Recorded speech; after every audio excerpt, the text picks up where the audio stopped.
everyone. My name is Bardmesser. I'm a Sunny Isles resident, and I'm here today with Larisa Svechin, our future mayor, hopefully, for a short interview. So let me start with a major question. Your opponent and her Democratic allies, which is the same thing, claims that you have received $500,000 or $500 million or some vast amount of money from Vladimir Putin. So was it $500,000 or was it $500 million? Well, I find the whole thing ridiculous and comical, and you would laugh, and most people have been laughing, except for those that have been fooled by this. I absolutely do not have any support from anyone in Russia, including Putin, because besides the fact that it's completely illegal to take any sort of money from someone that's not a U.S. citizen, I have no ties to Russia. In fact, I went to Budapest to help Ukrainian refugees immigrate to Israel. So to put out that sort of mailer is so insulting because it's the direct opposite of who I am and what I stand for. And that ridiculous number of $500,000, just taking it out of thin air, just goes to show how amateurish it is and how insulting it is, because I believe that if Putin was actually supporting somebody, nobody would know about it, and it would be a lot more than that. Well, I was actually surprised as well that he cares about elections in Sunny Isles, to be honest. Exactly. Given what's going on, I think that this would not be a concern, but maybe they know something we don't. You would think, right. Let me ask you another question.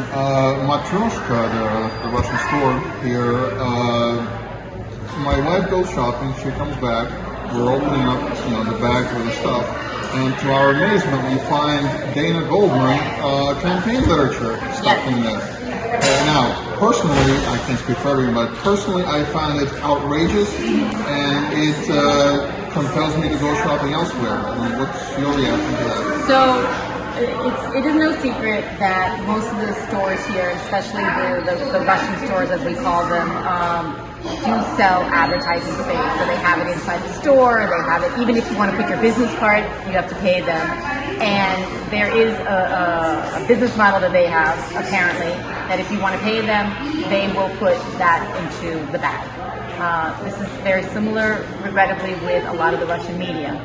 There was a radio station that wanted to interview me, and I said, look, I'll do an interview, but I'm doing it what I call American style. If you find that there is interest in the story and you want to support this election, I'd be happy to do that. I'm not paying for it. Of course, my opponent was the next day on the show because she did pay for it. And I agree with you. There's no space when you go shopping. Like, if you got that, would Publix ever do that? Who wants to get a campaign piece when they just went and bought, some recipe or whatever, So I agree with you that would get me to want to shop elsewhere as well. So for the record, there are other stores other than Matryoshka that sell Russian groceries. So I urge everyone, next time they go to the store, to let them know that they'll be shopping elsewhere, because I find it outrageous. Next item. As I understand, Dana Goldman is sort of a part-time, very part-time, like 30 minutes a week or something mayor, or maybe 25 minutes a week. Now, your plan is to be like a part-time mayor or a full-time mayor? My plan is to be a full-time mayor, what I consider full-time, which is about 60 to 70 hours a week. And the reason for that is because the city not only requires it, it deserves it. At this point, we are really in a cusp that we can be going very, very quickly down a very bad hole and really decimating our budget, or we could be rising out like a phoenix and making our city great again. And that requires not just 40 hours a week, it requires a lot more. It requires being available on the weekends. And the amount of time my opponent is spending taking pictures and putting it on social media, it's a trick. It's to show that, I'm doing all these things. But in reality, we all know, and she doesn't hide it, she has a full-time job. She's an attorney at a firm. She's not a partner there, which means that she doesn't have the same privileges as potentially a partner. She has responsibilities. Isn't she like almost 60? I don't, she's older, but you as an attorney know. The point is, if you're almost 60 and you're not a partner, you may have made a wrong career choice somewhere. You may have, and potentially she has, but she's the breadwinner in her family, and so I respect a woman that is working, she has a child, good for you. Stay in your lane. go ahead and do that. That's your job. Being the mayor is not a contest to see how many pictures you can put on social media or to take pictures with people and tell people how important you are because you don't feel like you're getting that out of your job. Go work somewhere else then. Noise issue. As I understand, there was a law passed recently by the Florida legislature about noise from cars.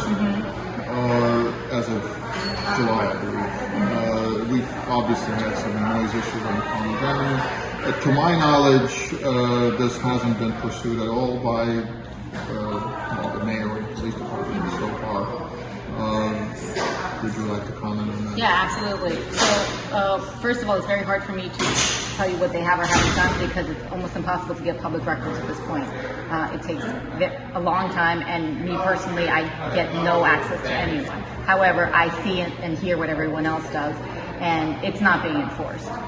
One of the biggest problems with enforcing something like that is that you have to catch them doing it. And speaking to police officers who I'm very close with, very friendly, they explain to me the challenges of being able to enforce such a law. It doesn't mean that it's impossible. It just means that you really have to invest in whatever infrastructure you need to be able to enforce it. And whether it is special, similar to speed signs, I gotta believe there's noise signs.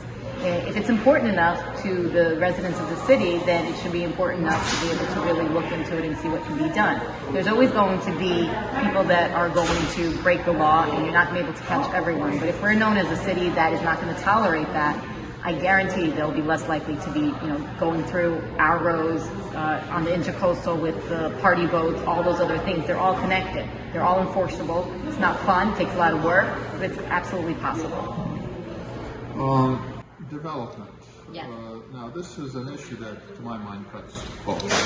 Jokes aside, I'm guessing that everything on the ocean side of Collins Avenue is going to be built up, sooner or later, probably sooner. So, when you talk about opposing overdevelopment, I'm assuming you mean on the other side of Collins Avenue, or maybe you can explain a little bit on that. So, very quickly, the way that the east side got developed so rapidly was because when the city was incorporated, the idea was make it as developer friendly as possible because it was not considered an attractive piece of land.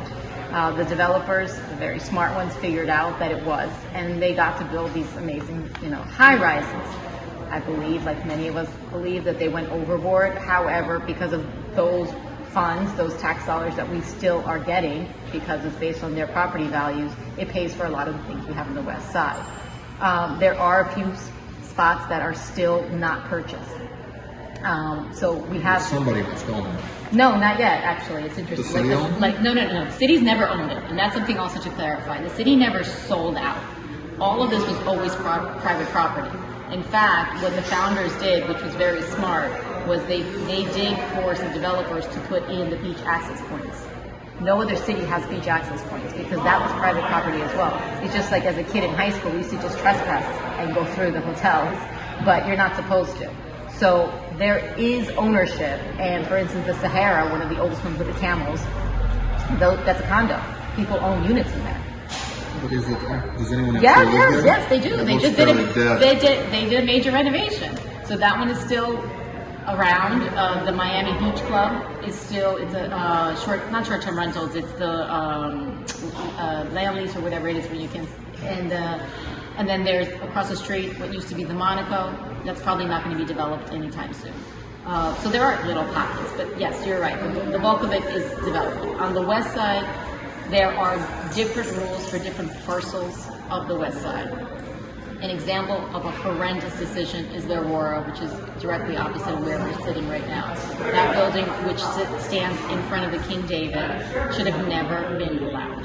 I can't imagine that they did not bring a lot of laws and give too many variances to allow.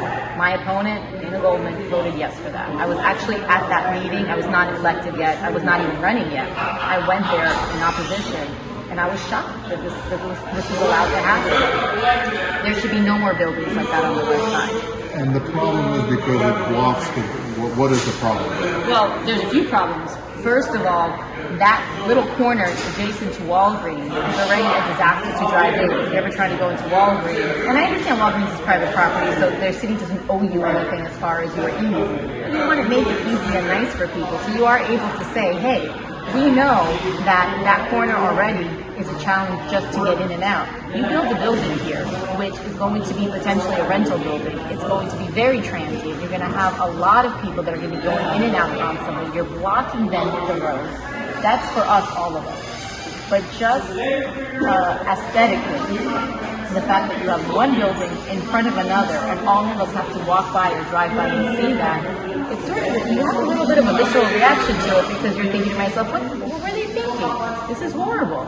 And it is. The people that are the King David, their view is not just blocked. I think that they could probably throw a rock to the window next to them. And the people that are in the Aurora have to see people, next door potentially, in their underwear. It was a stupid idea, and it should have never been approved. But I will say the developers of that building did make a large donation to my opponent. So you decide what that means. So you have a slogan, make America great again. Dana Goldman apparently reached back all the way to the Bush era, and her slogan is promises made, promises kept. Yes. What were the promises and what did she keep? I can only look at her campaign literature, and her promise was to alleviate traffic. Her promise was to stop overdevelopment. Her promise was to slow down the speed limit, none of which I've seen kept. She's passed a lot of resolutions in support of things, and the difference is that when you pass a resolution, it's a nice to have, and you obviously know that as an attorney. An ordinance is an actual law. And so you're able to make these sweeping statements like promises made, promises kept, and then you're also piggybacking on the fact that this was the slogan of the previous superintendent of Miami-Dade schools, who actually did make promises and did keep them. That I didn't know. Yes, but the reality is that it's catchy and it makes you believe that it's true. And if you put out literature to say that it's true, people regrettably are not going to ask that question. They're just going to believe it.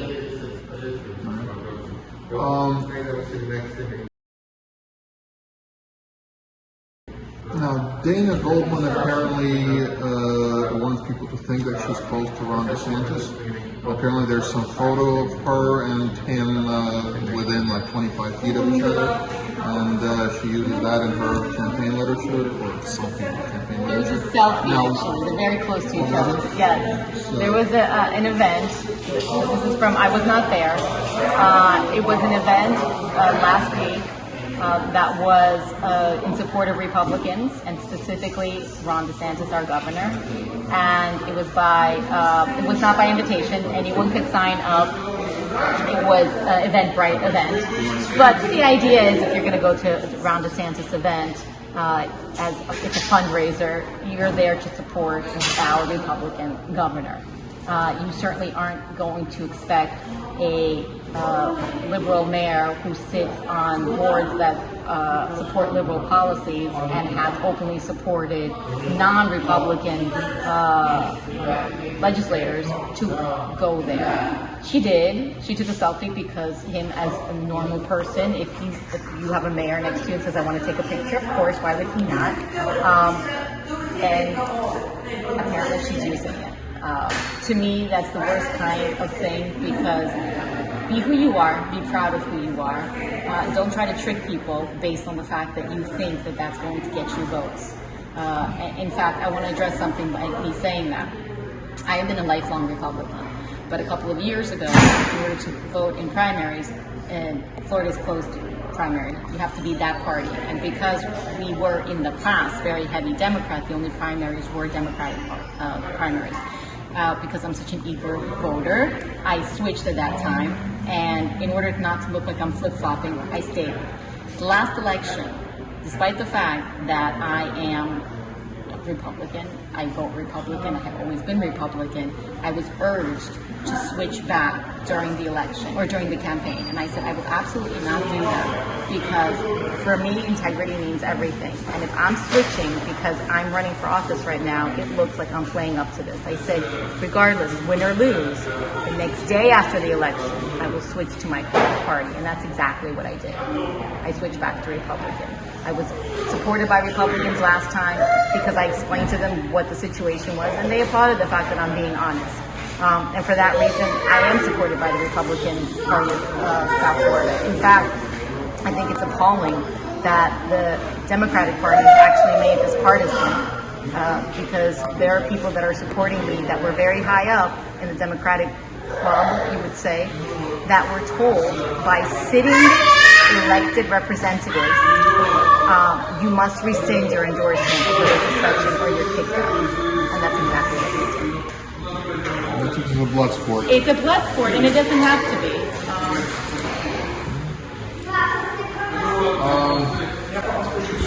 What are near the stores there, like where Matryoshka, there's this apple glaze, there's like a puddle, a gigantic puddle there. Presumably it's the mayor's job, current mayor's job, to do something about it. Has anyone done anything about it? Does anyone plan to do anything about it? So it's very interesting because that's private property. So technically it's the responsibility of the private property owner, and it is enforced by the mayor, by the city, because ultimately they're the ones that approve any sort of permitting. A few years back, that property owner was told and had to do something to mitigate all this flooding because the reality is we flood all over the city. That is one of the worst places. There's people that have actually lost their vehicles because it's been so flooded. That is something that I am absolutely going to tackle because we've given these property owners a little bit too much lax in this because ultimately it's not going to get better. And putting some new asphalt and then painting in new parking spaces does not solve the problem. And that's exactly It's a drainage system, essentially, right? It's not just a draining system, it's something that requires much more than that. Because where we are, as far as the sea level, it requires a major upgrade of what's happening underneath the ground. Because it doesn't matter, the water just keeps coming up. It's not just that it floods, it actually rises up. And that's a big investment, but these property owners are billionaires. They have enough money to be able to invest. Do they donate to Dana Global by any chance? Yes. Okay. Okay, thank you.